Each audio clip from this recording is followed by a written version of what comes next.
ஆக்கமும் ஊக்கமும் அளித்து சட்டமன்ற தொகுதிகள் உதாரணத்துக்கு சென்னையில் இருக்கிற 3 நாடாளுமன்ற தொகுதியில 18 தொகுதிகள், என் சிறுவர்மதுரை சேர்த்தா கூட 24 தொகுதிகள். 24 தொகுதிகள்ல 15 இடங்கள்ல பாஜக இரண்டாவது இடம். முதலமைச்சர் மு.க. ஸ்டாலின் அவருடைய கொளத்தூர் தொகுதியிலே பாஜக 2வது இடம். இங்க இருக்கிற டிநகர் தொகுதியில பாரதிய ஜனதா கட்சி 45,000 வாக்குகள், அண்ணா திராவிட முன்னேற்ற கழகம் 22,000 வாக்குகள். மிகப்பெரிய ஒரு வெற்றி இலக்கை நோக்கி ஜூன் 4ஆம் தேதி தேர்தல் முடிவு வருகிறது. தலைவர் அவர்கள் மன்னிக்க வருகிறார், ஐயா மகளில பேசுகிற பொழுது நம்ம பணி முடிஞ்சிருச்சு, உங்க கடமை முடிஞ்சிருச்சு. அதுக்கு ஒரு அருமையான புராணத்திலிருந்து ஒரு கதைன்னு சொன்னார், முடிஞ்சு போச்சு. இனி உங்க எண்ணம் எங்க இருக்கணும், 2026 நோக்கித்தான் இருக்க வேண்டும் என்று சொன்ன தலைவர் அதற்காக எங்களை வழிநடத்திக் கொண்டிருக்கிறார். அப்படிப்பட்ட தலைவர் ஆக்கம் ஊக்கம் அளித்து இதே அண்ணன் மாண்புமிகு மத்திய அமைச்சர் முருகன் அவர்கள் மாநில தலைவராக இருக்கிற பொழுது, சட்டமன்ற தொகுதி பங்கீட்டுக்கு சென்ற பொழுது அவர்கள் கேட்ட கேள்விகள், முன்வைத்த கேள்விகள் இன்னும் எனக்கு பசுமையாக இருக்கிறது. ஆனால் இனிமேல் இப்படி அது போன்ற கேள்விகளை யாரும் பாஜகவை பார்த்து கேட்க முடியாது. அப்படிப்பட்ட தலைவர் மாண்புமிகு மத்திய அமைச்சர் முருகன் வருகிறார். நேற்றைக்கு முன்னுரிமை சொல்லிவிட்டார். அண்ணன் வருகிறார், விமான நிலையத்திலே சிறப்பான வரவேற்பு கொடுக்க வேண்டும், கமலாலயத்தில் வரவேற்பு கொடுக்க வேண்டும் என்று சொல்லி அதை உற்சாகத்தோடு அவரே வாசல் என்று வரவேற்ற எங்கள் அன்பு தலைவர் அண்ணாமலை அவர்களை பேசுமாறு அன்போடு அழைக்கிறேன். அன்பார்ந்த பெரியவர்களே, தாய்மார்களே, ஒரு அற்புதமான ஒரு வரலாற்று சிறப்பு மிக்க ஒரு தருணத்தில் நின்று கொண்டிருக்கின்றோம். எப்பொழுதுமே அந்த வரலாறை பொறுத்தவரை அது நடக்கும் பொழுது நமக்கு அது புரியாது, தெரியாது. அது எதற்காக நடக்கிறது என்பதும் நமக்கு தெரியாது.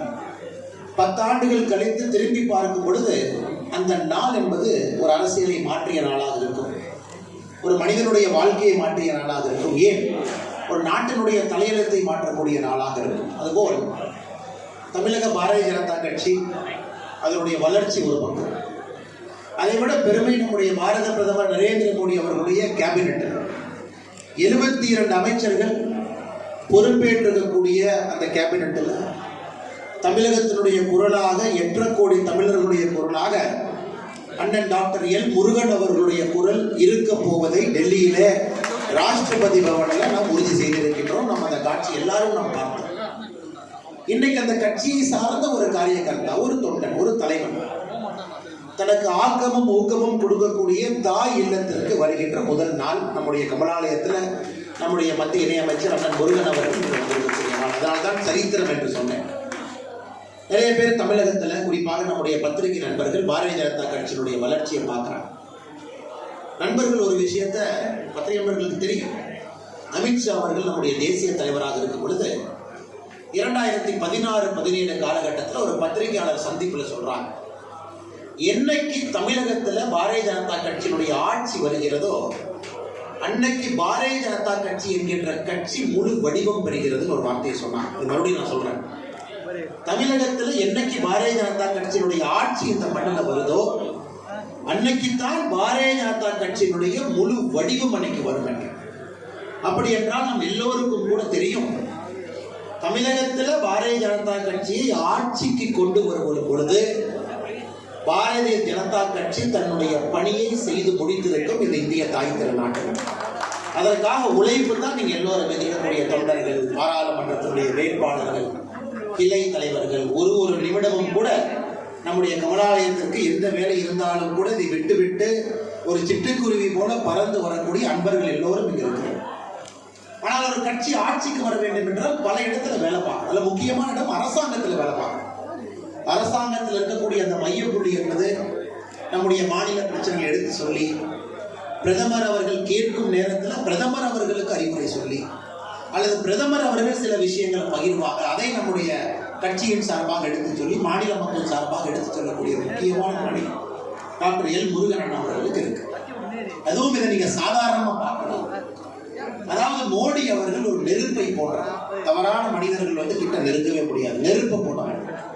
நல்ல மனிதர்களை கூட வச்சுக்குவாங்க.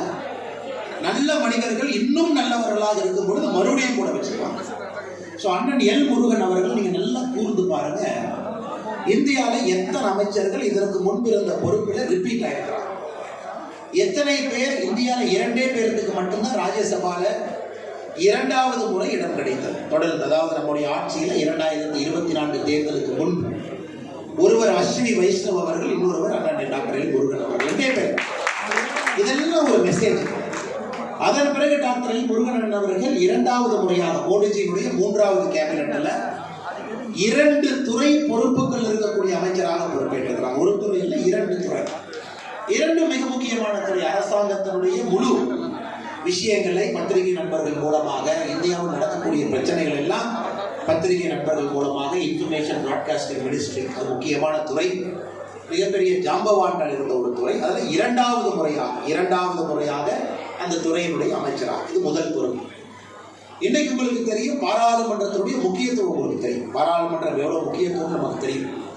அந்த பாராளுமன்றத்தினுடைய விவகாரத்தை பார்க்கக்கூடிய இன்னொரு அமைச்சராக 2 பொறுப்புகள் இருக்கக்கூடிய நம்முடைய 72 அமைச்சர்கள் இருக்கக்கூடிய அந்த கவுன்சில் ஆஃப் மினிஸ்டர்ஸ், இதுல மிக முக்கியமான 2 பொறுப்புகளை அலங்காரம் செய்யக்கூடிய ஒரு அமைச்சராக டாக்டர் எல் முருகன் அண்ணன் அவர்கள் பொறுப்பேற்பது தமிழகத்தினுடைய 8.5 கோடி தமிழ் மக்களுக்கும் மோடி அவர்கள் கொடுத்திருக்கக்கூடிய மரியாதை, நமக்கு கிடைத்திருக்கக்கூடிய பெருமையாக இந்த நேரத்திலே நாம் இதை பார்க்க வேண்டும். அருமை சொன்னார்.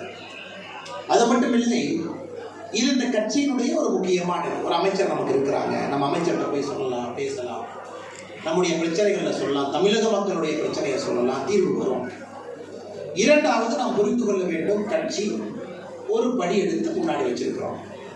வாக்கு சதவீதம் உயர்த்தி இருக்கிறோம். அவங்க சொன்னது போல 78-80 இடத்துல 2வது வந்து நம்முடைய இலக்கெல்லாம் எப்படி அதை முதலிடமாக மாற்றுவது என்பது இலக்கு.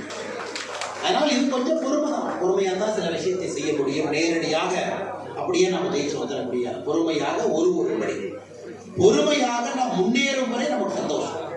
நேற்று இருந்ததை விட இன்னைக்கு முன்னேறிடும். இன்னைக்கு இருந்ததை விட அடுத்த வாரம் முன்னேறிடும். அடுத்த வாரம் இருந்ததை விட அடுத்த மாதம் முன்னேறிடும்.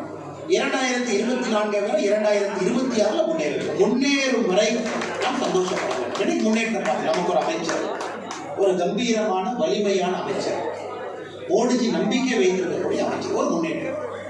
2024 பாராளுமன்ற தேர்தல் முன்னேற்றம். அதனால் நான் உங்களிடம் வைக்கக்கூடிய அன்பான வேண்டுகோள்,